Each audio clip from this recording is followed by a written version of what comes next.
Hello everyone, this is Anshu Pragyan, a forest officer by profession, and right now I am working as Divisional Forest Officer, Hirakud Wildlife Division. And in next few minutes I will share with you my experiences on decoding womanhood and work, and also few real life stories on womanhood in today's world, which I have witnessed myself in different phases of my life and career.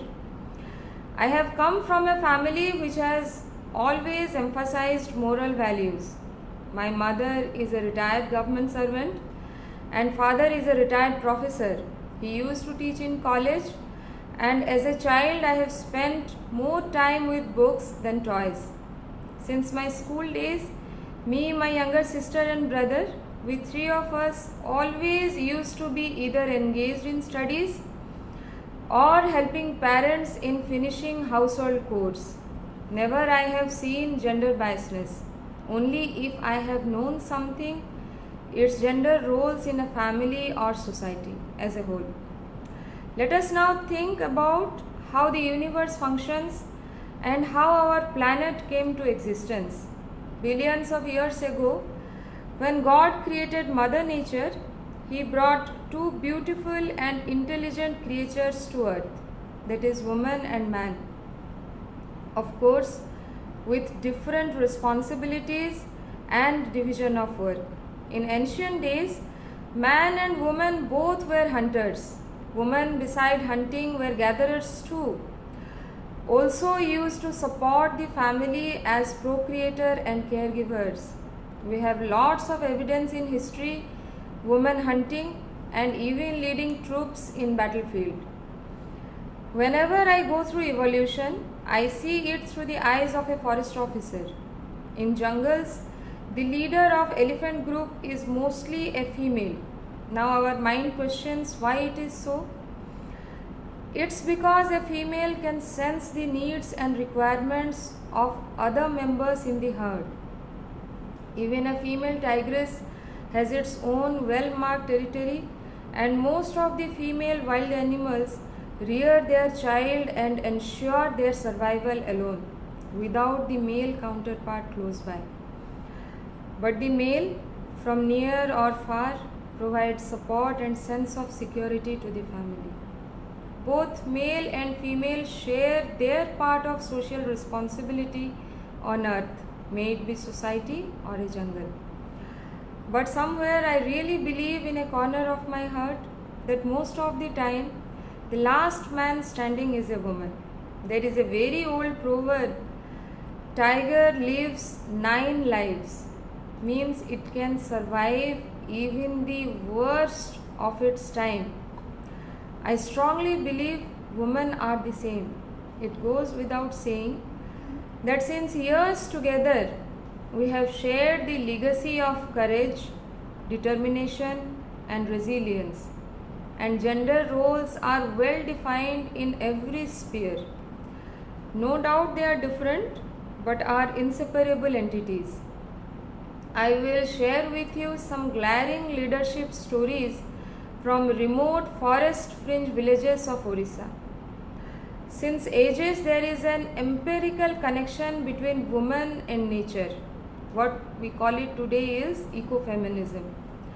Mostly it's rural women who go to forest every day for collection of firewood, fodder, small timber, bamboo, and for fulfilling other daily requirements of their family.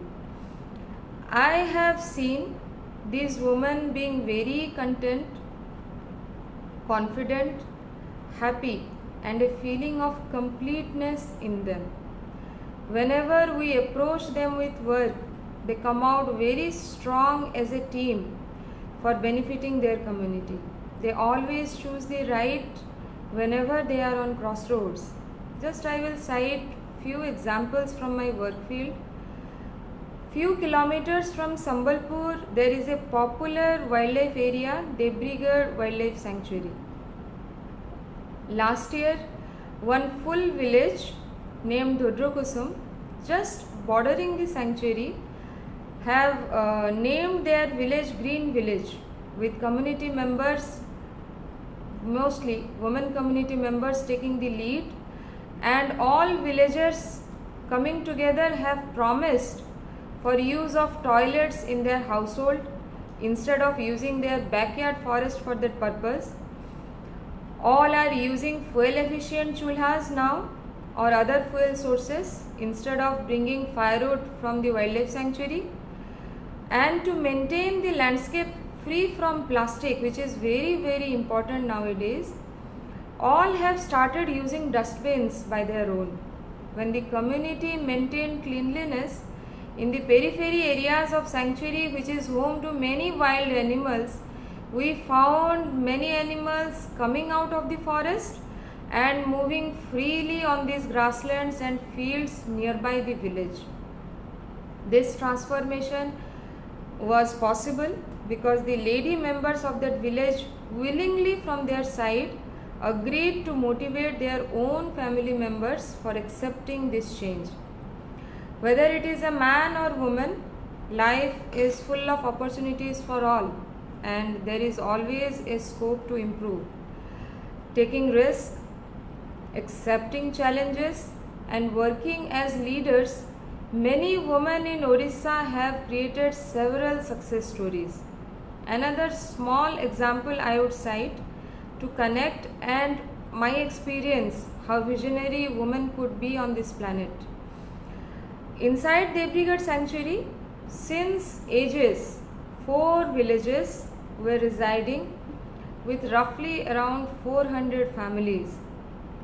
Last year, I personally have interacted with most of the male members of different age groups that why are you all inside forest, whereas all basic facilities can be made available to all of you outside the jungle, a very good life awaiting, still why all of you are interested to live inside?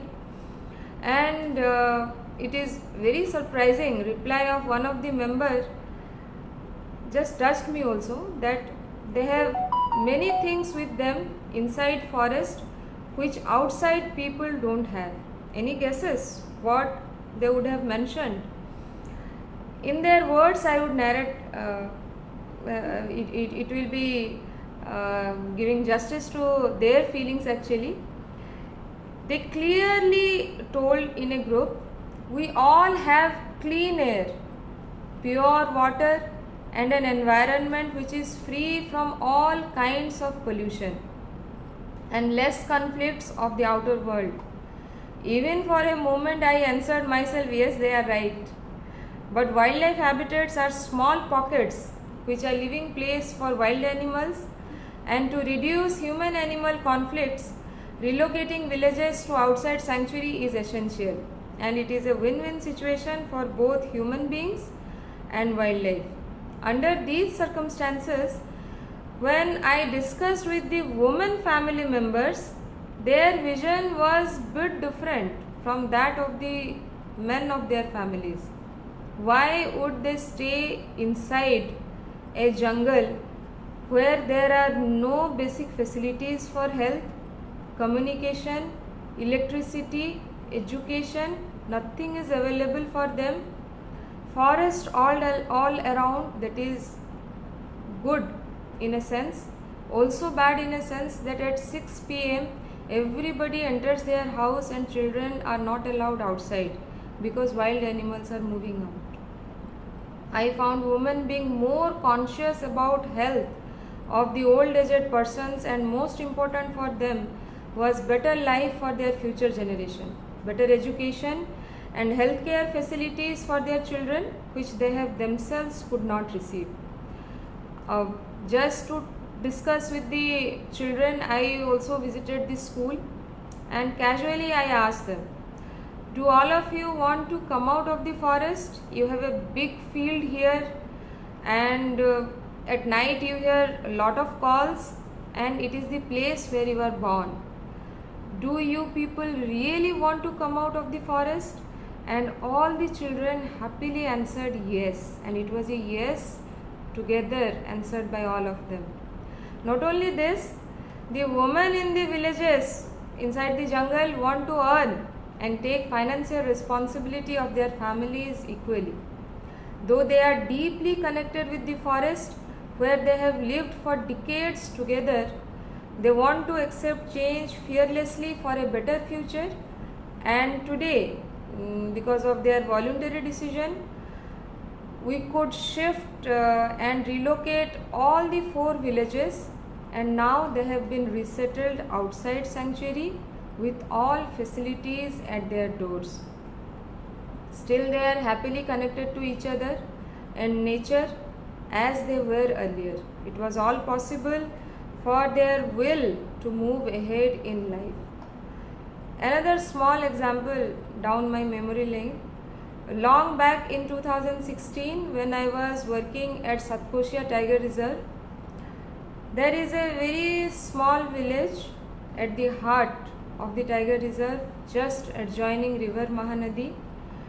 We, during the year 2015-16, approached the villagers for starting a new ecotourism project. As it was a new thing for them, they were not very convinced whether they will take up the work or not. After 2-3 months of dialogue with all the families, with all the households, a group of women of that village came forward with us to start the work of a new ecotourism project, which now, after 7 years, has become one of the best and leading ecotourism projects in India. During 2016, they earned a revenue of rupees 4 lakhs only. And just imagine, by the end of 2018, hardly within a span of only 2-3 years, because of their hard work, transparency, commitment and perseverance, the project revenue reached 1 crore. The project, named Satkosia Sands Resort, has not only made this women group confident, but also has elevated their socio-economic conditions by creating a model for rest of all communities throughout the country. Successfully, the women folks in the team balanced their work and life and worked 18 hours a day, earning a decent livelihood for their family. What I felt? The reason behind their growth is their aspiration to grow, explore new possibilities in life, and accepting change bravely. I sincerely believe that every human being needs to be loved and cared. It's never always about caring or protecting a woman only. Keeping the debate on equality or superiority aside, in a family, the children who are nurtured and taught by the parents for being a good human being, the boy or the girl and both from that family, will succeed in their respective roles on earth. Definitely they will succeed in their respective roles on earth, making our society a safe and happy place for all of us. Thank you.